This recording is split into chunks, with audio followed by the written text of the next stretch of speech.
Welcome back. With the solar eclipse steadily approaching, we want to make sure you're viewing it safely so that you can experience this once-in-a-lifetime event without causing a lifetime's worth of damage to your eyes.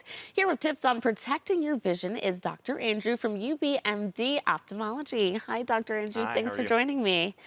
Okay, we want to know all about what you need for those special glasses to view the eclipse, but what should people be looking for when they're purchasing those special specs? Yeah, so there's an international guideline. It's called ISO 12312-2. Those are the only glasses that are okay to view the eclipse with. They are very, very dark. They are specifically made as a solar filter. No other glasses are going to count.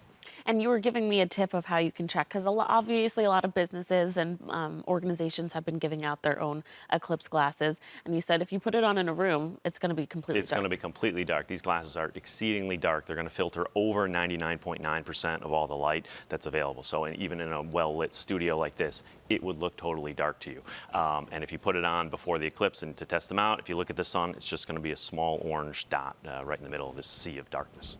Well, what about using regular sunglasses? Why is that a bad idea? So regular sunglasses only filter out about 75% of the light. They're definitely dimmer, we all know that, but you're still letting in about 25% of light. That is way too much when you're talking about the sun. The sun's energy is just way, way, way too high compared to every other light that we normally see.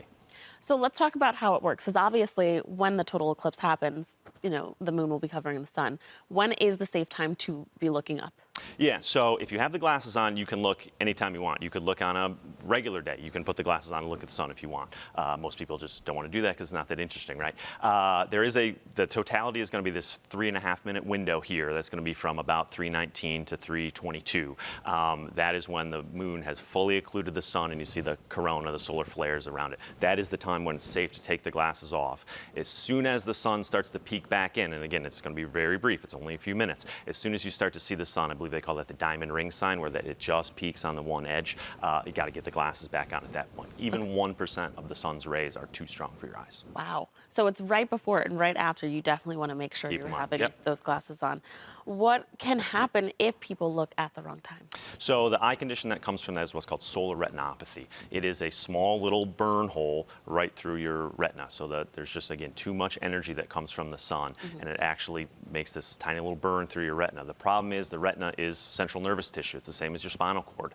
That can't regenerate. So permanent damage to the retina is permanent. And so in worst case scenario, that can be blindness. Scary. Tell us more about the Ross Eye Institute and how it helps people with their eye health. Sure. So the Ross Eye Institute is the UBMD Ophthalmology division. We are the only place in town that has every ophthalmic subspecialty available under one roof. We take care of the most simple things, glasses, contacts, that type, all the way to the most serious things that need urgent surgery.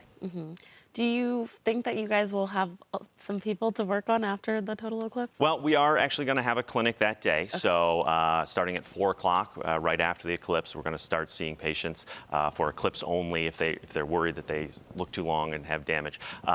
We were joking. We hope it's the only clinic we ever have that has 0 patients. We'd like to sit there and twiddle our thumbs all night. But I do expect to see some people who have had some damage, yeah.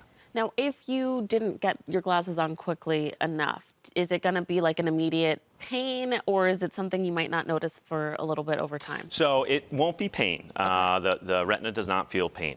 What it will be is if you've looked at a really bright light and you have that kind of after image, right, where it's kind of like a dark circle, it's going to be that persists. So it's going to stay, oh wow, I still have this dark hole in the center part of my vision. So it's going to be totally painless. That's one of the problems with this condition is because it doesn't hurt, you can kind of be tempted to keep looking at the bright sun. It's only really after then you turn away that you realize, like, oh boy, here's this big black hole in my vision now. Yeah.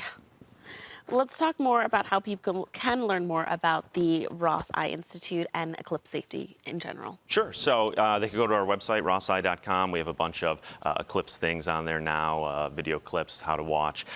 We have been handing out glasses to our patients as well. You can also get the glasses from public libraries. There are a lot of different places that you can get them. One of our messages, though, is plan ahead. So if it's 3 o'clock on eclipse day, don't be running around trying to find the glasses. So at least a few days ahead of time, make sure you get the right pair of glasses. Definitely. There's plenty of places and people and organizations you can go to. Like you said, the library, we're giving them here at Channel 4. Obviously, you guys are giving them out. And that tip that you gave will be really helpful just to double check that the glasses you got are safe. Yeah, and they don't run out, so you can look the day ahead if you want to look what it looks like. Yeah, absolutely, that's okay. But you want to keep them on the whole time. Make sure you got a good fit. If you're watching with children, make sure that they have a good fit too. Most of these glasses are kind of one size fits all, and Right. they're cardboard, so they're not built for 5-year-old heads. And so littler kids kind of need a little extra manipulation, or kind of even maybe holding them at the temples to make sure that they're getting a good occlusion from the sun. Alrighty, Dr. Andrew, thank you so much for coming in. And to contact one of the local locations or learn more about their services, call or visit their website at rosseye.com. Thanks again for coming in, Doctor. Yeah, thank you so much.